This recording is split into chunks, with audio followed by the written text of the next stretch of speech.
એક ગામમાં જીવીબા નામના ડોશીમાં રહેતા હતા. જીવીબાનું આખું નામ જીવ કુંવરબેન હતું. એમને આંગળીએ ગણી શકાય એટલી જમીન હતી, પણ મહેનત એટલી કરતા કે એ જમીન સોનું ઉપજતી હતી. આમે જીવીબાનો સ્વભાવ થોડોક અકડ મક્કમ અને જબાનમાં પક્કા. એમણે એકવાર જે વાત પકડી લીધી એમાંથી પાછા ન વળે.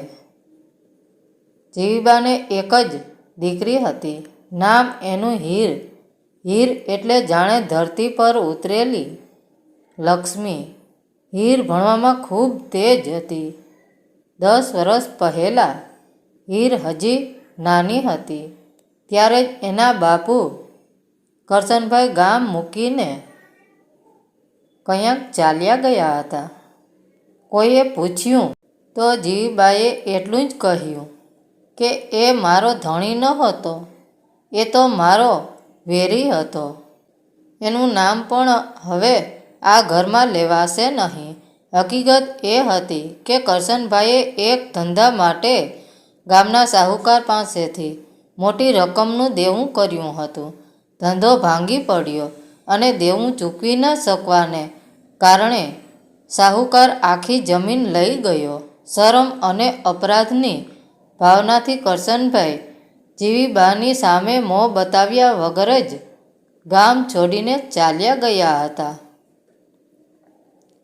કરશનભાઈના જવાથી હીરના જીવનમાં એક મોટો ખાલીપો રહી ગયો હતો, પણ જીવીબાએ એને ક્યારેય એની કમી મહેસૂસ નહોતી થવા દીધી. હીર અત્યારે શહેરમાં જઈને સરકારી કચેરીમાં એક નાની નોકરી કરતી હતી, પણ એનું દિલ તો હજીએ એના બાપુને શોધતું હતું. બા ભલે મક્કમ હતા, પણ દીકરી બાપ વિનાની થોડી રહે. રજાઓ હોવાથી હીર 2 દિવસ માટે ગામડે આવી હતી. સાંજે વાળું પાણી કરીને મા દીકરી ઓસરીમાં બેઠા હતા ત્યારે જીવીબાઈએ હીરને પૂછ્યું, હીર, તું બરાબર તો છે ને? તારા મોં પર થોડીક ચિંતા દેખાય છે. હીરે પાણીનો ઘૂંટ ભરીને ધીમેથી કહ્યું, બા, હું તારાથી શું છુપાવું? બસ એક જ વાત હૈયે ખૂંચે છે.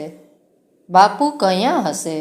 આ સાંભળીને જીવીબાનો અવાજ તરત બદલાઈ ગયો. હીર, મેં તને કીધું છે ને, એ માણસની વાત આ ઘરમાં નહીં કરવાની. એને ભૂલી જા. જે આપણને ભૂલી ગયો એને યાદ શું કામ કરવો? જીવીબાની આંખોમાં ગુસ્સો અને સાથે સાથે છુપાયેલું દર્દ સ્પષ્ટપણે દેખાતું હતું. હીરને ખબર હતી કે બા દિલથી કડક નથી, પણ કોઈ જૂની પીડા છે જે તેમને માફી આપવા નથી દેતી. હીરને યાદ આવ્યું કે થોડા દિવસ પહેલાં શહેરમાં એના પિતાના એક જૂના મિત્ર મગનકાકા મળ્યા હતા. મગનકાકાએ વાત વાતમાં કહી દીધું હતું કે કરશન તો બહુ દુઃખી છે, પણ ગામમાં આવતા એને શરમ આવે છે. એ નજીકના શહેરમાં લારી ચલાવીને પેટ્યું રડે છે. મગનકાકાએ તેના રહેઠાણનું સરનામું તો ન આપ્યું, પણ એટલો ઈશારો આપ્યો કે કરશનભાઈ જૂની બજારની આસપાસ જ હોય છે. બસ આટલી વાત હીર માટે પૂરતી હતી. રાત્રે બા ઊંઘી ગયા પછી હીરે ચૂપચાપ એક નાનકડી થેલી તૈયાર કરી. બીજા દિવસે વહેલી સવારે હીર જીવીબાને કહ્યા વગર જ શહેર જવા નીકળી પડી. બસમાં બેસીને હીરના મનમાં એક જ પ્રાર્થના હતી, હે માતાજી, આજે મારા બાપુના દર્શન કરાવી દેજે. શહેરમાં પહોંચીને હીર સીધી જૂના બજાર તરફ ગઈ. બપોરનો આકરો તડકો હતો. બજારમાં લારીઓ અને માણસોની અવરજવર ખૂબ હતી. હીર ચારે બાજુ નજર દોડાવતી હતી. અચાનક એક જૂની ઘસાયેલ ગયેલી શાકભાજીની લારી પર નજર પડી. લારીવાળાનું શરીર થાકેલું હતું. માથાના વાળ ધોળા થઈ ગયા હતા, પણ ચહેરો હીરે બાળપણની તસવીરોમાં જોયો હતો. એના પગ ત્યાં જ જકડાઈ ગયા. આ કરશનભાઈ જ હતા, હીરના બાપુ. એ જ મક્કમ દેહ, પણ હવે કમર થોડી ઝૂકી ગયેલી.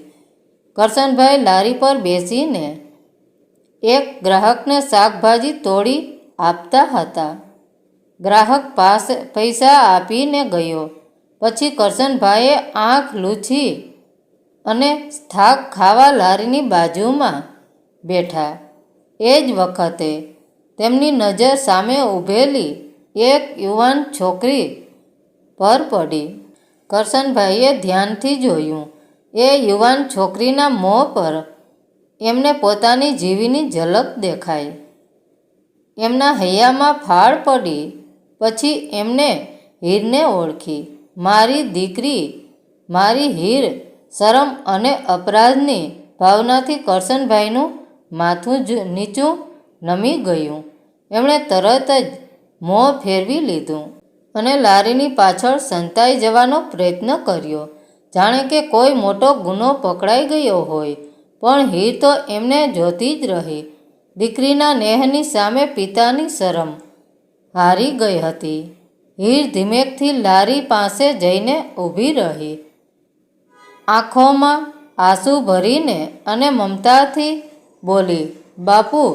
હીરના મોંમાંથી નીકળેલા આ એક જ શબ્દે કરશનભાઈના હૃદયમાં જાણે વીજળીનો ઝાટકો માર્યો. કરશનભાઈએ શરમથી નીચું ઘાલેલું માથું જરા ઊંચક્યું નહીં. એમને લાગ્યું કે કદાચ આ કોઈ ભ્રમ હશે, કે થાકને લીધે એમને પોતાને ભૂલી ગયેલી દીકરી યાદ આવી હશે. આમેય 10 વર્ષથી જે મોં ન જોયું હોય એ અચાનક આવીને ઊભું રહે એ વાત માનવામાં નહોતી આવતી. હીરને સમજાયું કે બાપુ હજી પણ શરમ અને અપરાધની લાગણીમાં જીવે છે. તે ધીમેકથી લારીની બાજુમાં બેઠી અને કરશનભાઈનો હાથ પકડવાનો પ્રયત્ન કર્યો. કરશનભાઈએ ઝટકાથી હાથ પાછો ખેંચી લીધો. બેટા, તું કોણ છે? મને નથી લાગતું કે હું તને ઓળખું છું. અહીં શાક લેવા આવી હોય તો કહે, નહીંતર બીજું કામ કર. કરશનભાઈનો અવાજ કાપતો હતો, પણ એમાં મક્કમતા લાવવાનો વ્યર્થ પ્રયત્ન હતો. હીરની આંખોમાં પાણી આવી ગયું. બાપુ, જૂઠું શું કામ બોલો છો? હું તમારી હીર છું. મને ઓળખો છો ને? જીવીબાની દીકરી, તમારી દીકરી. હીરની આંખમાંથી એક આંસુ ટપકીને કરશનભાઈના ધૂળવાળા હાથ પર પડ્યું. આંસુનો એ સ્પર્શ કરશનભાઈ માટે તીક્ષ્ણ છરી જેવો હતો. હવે એ વધારે નાટક કરી શકાય નહીં. એમણે ધીમેકથી માથું ઊંચું કર્યું. આંખોમાં પાણીનો ભંડાર ભરાઈ ગયો હતો. એમણે ઊંડા શ્વાસ લીધા અને કહ્યું, હા, હું તને ઓળખું છું. તું મારી દીકરી છે, પણ હું તારો બાપ નથી. એનો મતલબ શું બાપુ? હું તો હજી પણ તમારી જ દીકરી છું ને? તમે જ મને આંગળી પકડીને આખી દુનિયા બતાવી હતી, અને આજે આટલા પરાયા શું કામ બનો છો? હીરની લોક ભાષામાં ફરિયાદ નહોતી, પણ હૃદયનો પોકાર હતો.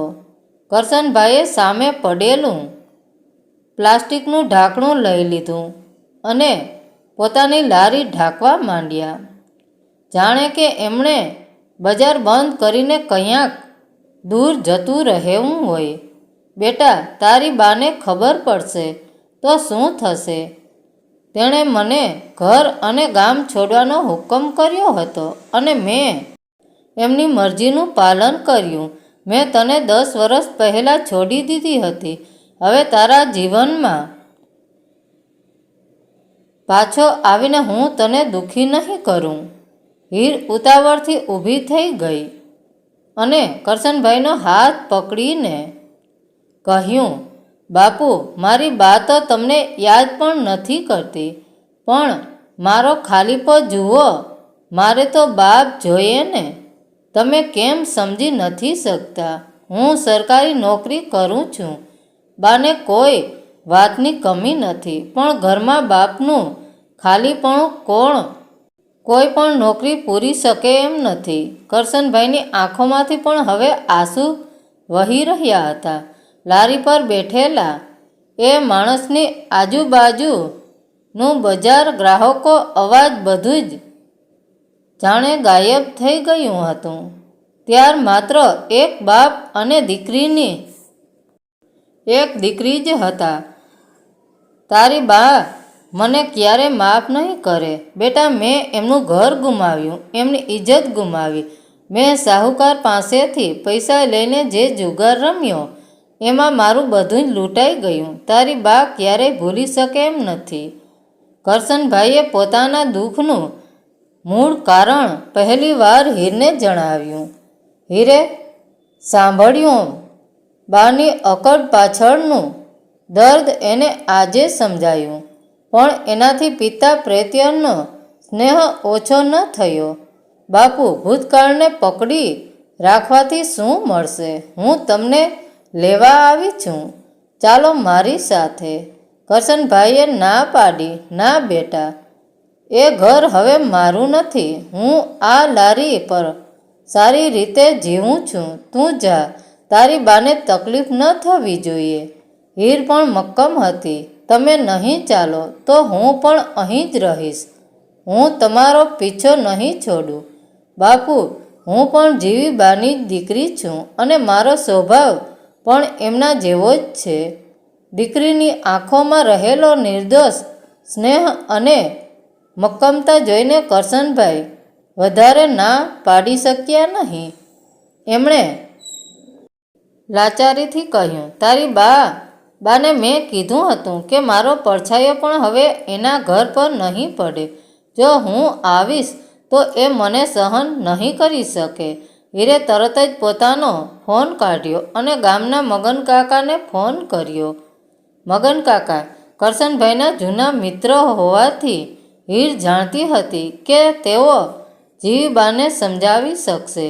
હીરે કરશનભાઈને પોતાની લારી બંધ કરવા માટે સમજાવ્યા. એ દિવસ પૂરતી લારી નજીકની દુકાનમાં મૂકીને બાપ દીકરી બંને ગામ જવા માટે બસમાં બેઠા. હીરના મનમાં એક તરફ બાપુને પામવાની ખુશી હતી તો બીજી તરફ જીવીબાના ગુસ્સાનો ડર હતો. તેમના ગામની બસ પહાડી રસ્તે દોડતી હતી.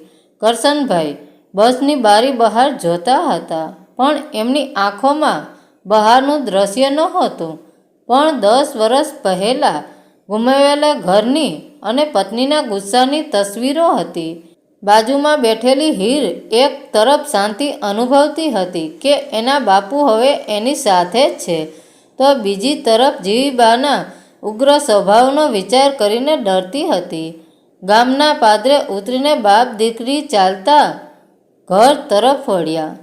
કરશનભાઈના પગલાં ધીમા પડી ગયા હતા, જાણે એ દરેક પગલે ભૂતકાળની ભૂલોને યાદ કરતા હોય. હીર આગળ ચાલીને મગનકાકાને ઘરે પહોંચી અને તેમને બધી વાત કરી.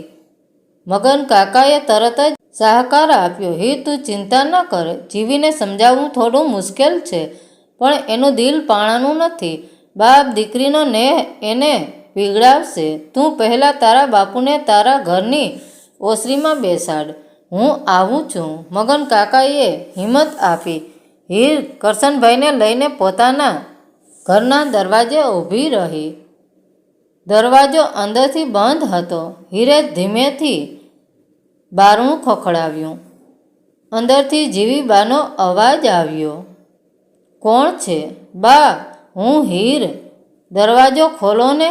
જીવીબાઈએ દરવાજો ખોલ્યો.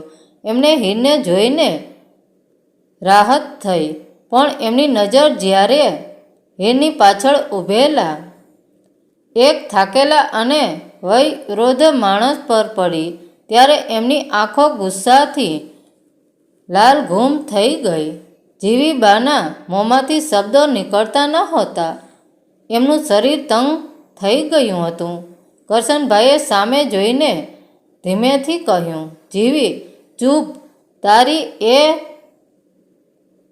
જબાનમાંથી મારું નામ લેવાની તારી હિંમત ન થવી જોઈએ. તું અહીં શું કરવા આવ્યો છે? મેં તને 10 વર્ષ પહેલાં કહ્યું હતું કે આ ઘરમાં હવે તારા માટે કોઈ જગ્યા નથી અને તારો પડછાયો પણ આ ઉંબરો ઓળંગવાનો ન જોઈએ. જીવી બાનો અવાજ આખા ફળિયામાં સંભળાયો. હીર તરત જ વચ્ચે પડી. બા, આ શું બોલો છો? એ મારા બાપુ છે. તમે એમને આ રીતે હાંકી ન શકો. જીવીબાઈએ ગુસ્સાથી હીરનો હાથ પકડી લીધો. તું અંદર આવ. હીર, તને ખબર છે કે આ માણસે આપણી સાથે શું કર્યું છે? આપણું બધું જ બરબાદ કર્યું. એને જવું હોય ત્યાં જાય. મારે એનું મોં પણ જોવું નથી. તને ખબર છે, તારા બાપે જુગાર રમ્યો હતો. સાહુકારને આપણા ઘરની જમીન લખી આપી હતી. એ બધું ભૂલી ગઈ તું? હીરનો ચહેરો પડી ગયો. એના બાપુએ લારી પર જે વાત કરી હતી એ જીવીબાના મોઢે સાંભળીને એને વધારે દુઃખ થયું. કરશનભાઈએ ધીમેકથી કહ્યું, જીવી, માફ કરી દે મને. હું જાણું છું કે મેં મોટી ભૂલ કરી છે. મેં તને દુઃખ આપ્યું છે, પણ હીર મને ખેંચી લાવી છે. હું તારી સામે ઊભો રહેવા લાયક નથી. પણ એકવાર હીર તરફ તો જો. જીવીબાઈએ કરશનભાઈ સામે જોયું નહીં. એમણે માત્ર હીર તરફ આંગળી ચીંધીને કહ્યું, જો હીર, તારે જો તારા બાપ સાથે રહેવું હોય તો તારે આ ઘરમાંથી જવું પડશે. હું એને કે એના પડછાયાને અહીં નહીં આવવા દઉં. હવે તું જ નક્કી કર, તારી મા કે તારો બાપ. હીર ધ્રુજી ગઈ. એને લાગ્યું કે આ કસોટીથી બહુ આકરી છે. મા અને બાપ બંનેને પસંદ કરવાની મજબૂરી. એ જ વખતે મગન કાકા દોડતા દોડતા આવી પહોંચ્યા. જીવી, આ શું કરે છે? આવું ન બોલ. જીવી, એ તારો ધણી છે અને એણે ભૂલ કરી છે. એને પસ્તાવો પણ છે. તારી દીકરીની આંખમાં જો, એ કેટલી દુઃખી છે. તારો ગુસ્સો તારી દીકરી પર કેમ ઉતારે છે? જીવી બા મગન કાકાની સામે જોઈને પણ નરમ ન પડ્યા. મગન, તારે વચ્ચે પડવાની જરૂર નથી. તું જા. આ મારો અને મારા વેરીનો સવાલ છે. જેણે મારું આખું જીવન બરબાદ કરી નાખ્યું, એને હું ક્યારેય માફ નહીં કરું. હીરનું હૃદય પીગળી ગયું. એણે તરત જ નિર્ણય લીધો. એણે જીવીબાનો હાથ છોડાવ્યો અને કરશનભાઈ તરફ ફરી. એના ચહેરા પર હવે ડર નહોતો, પણ એક દીકરીનો સ્નેહ અને સમજણ હતી. બા, હું તમને પ્રેમ કરું છું, પણ હું મારા બાપુને આ હાલતમાં એકલા નહીં મૂકી શકું. જો તમે એમને આ ઘરમાં નહીં આવવા દો તો હું પણ અહીં નહીં રહું. હું બાપુની સાથે જઈશ. મારું જીવન હવે એમના માટે છે. માફ કરજો. આટલું કહીને હીરે કરશનભાઈનો હાથ પકડ્યો અને એમને બહાર ખેંચીને જવા માંડી. આ શબ્દો જીવીબાના કાનમાં પડઘા હતા. જે દીકરીને એમણે 10 વર્ષ સુધી એકલા હાથે મોટી કરી, સંસ્કાર આપ્યા અને ભણાવી, એ દીકરી આજે એમનો સાથ છોડીને એ માણસ સાથે જવાની વાત કરતી હતી, જેને જીવીબાઈએ દિલથી ધિક્કાર્યો હતો. કરશનભાઈએ તરત હીરનો હાથ છોડાવ્યો. ના બેટા, તું આ શું કરે છે? તારી માનો સાથ ન છોડાય. તું રહે અહીંયા. હું ક્યાંય બીજે જતો રહીશ. મેં તારી માને બહુ દુઃખ આપ્યું છે. એનો ગુસ્સો વ્યાજબી છે. તું ચિંતા ન કર. કરશનભાઈએ પગથિયાં ઉતરવાનું શરૂ કર્યું. એમણે ઘરનો ઉંબરો ઓળંગ્યો જ હતો ત્યાં જીવીબાએ પાછળથી જોરથી બૂમ પાડી, ઊભા રહો. કરશનભાઈ અને હીર બંને ઊભા રહી ગયા. જીવીબાઈના ચહેરા પર ગુસ્સો હતો, પણ આંખોમાં ઊંડો ખાલીપો અને લાચારી દેખાતી હતી. મગન કાકા પણ રાહ જોઈને ઊભા હતા કે હવે શું થાય છે. જીવી બા ધીમા પગલે કરશનભાઈ પાસે ગયા અને સાચું કહો છો કરશન, તમે મને દુઃખ ખૂબ આપ્યું છે. મારું બધું જ લૂંટાઈ ગયું હતું, પણ આજે હીરનું આ મોં જોઈને મને સમજાયું કે મેં મારું બધું જ પાછું મેળવી લીધું છે, સિવાય કે તમને. અને આજે આ દીકરી પણ છોડીને જવાની વાત કરે છે. મારા અહંકારના કારણે હું મારું બધું જ ગુમાવવા તૈયાર થઈ ગઈ હતી. જીવીબાને ગળે ડૂમો ભરાયેલો હોવાથી માંડ શબ્દો બહાર કાઢ્યા. કરશન, હું તમને માફ નથી કરી શકતી, કેમ કે મેં જોયેલું દુઃખ બહુ મોટું હતું, પણ આ દીકરીનો નેહ મારા દુઃખ કરતાં મોટો છે. એના ખાતર હું આજે મારો અહંકાર છોડું છું. જુઓ, તમારી દીકરીની આંખમાં એના બાપને ક્યારેય તકલીફમાં જોઈ ન શકે એવો એનો પ્રેમ છે. આ 10 વર્ષમાં તને જેટલું દુઃખ વેઠ્યું છે એ મારા મનનો ગુસ્સો ઓછો કરવા માટે પૂરતું છે. જીવીબાએ નજર ઝુકાવીને કહ્યું, આ ઘર હજી પણ તમારું છે કરશન. જો તમે હવે ક્યારેય કોઈ ભૂલ નહીં કરો તો તમે આવી શકો છો આ દીકરીની ખુશી માટે.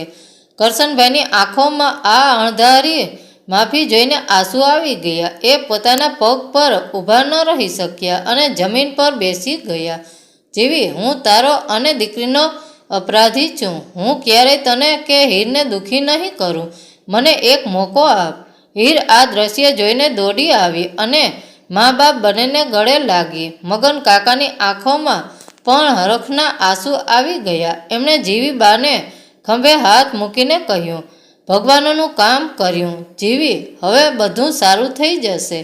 જીવીબાઈએ કરશનભાઈને ઊભા કર્યા અને હીરને કહ્યું, જા અંદરથી પાણીનો લોટો લાવ. અને સાંભળો કરશન, તમારી એ લારીને હવે હું વેચી નાખીશ. જે ભૂતકાળમાં તમારા હાથમાંથી ધંધો છીનવાઈ ગયો હતો એ હવે પાછો મેળવવાનો છે. તમે અહીંયા રહો. હીર છે, હું છું. હવે આપણે બધા સાથે છીએ. મહેનતથી આપણે આ ઘર અને ખેતર પાછું ઊભું કરીશું. કરશનભાઈ પોતાના ઘરે પાછા ફર્યા. જીવીબાનો કડક સ્વભાવ પણ પાછળ છૂટી ગયો હતો અને હૃદયના દ્વાર ખુલી ગયા હતા. હીરની મમતા અને સમજદારીએ 10 વર્ષ જૂના તૂટેલા સંબંધોને ફરીથી જોડી દીધા હતા. દીકરીનો નેહ માતાના ગુસ્સા પર અને પિતાની શરમ પર વિજય મેળવી ચૂક્યો હતો. મિત્રો, વાર્તા કેવી લાગી તે કોમેન્ટ કરીને જરૂર જણાવજો. ધન્યવાદ મિત્રો.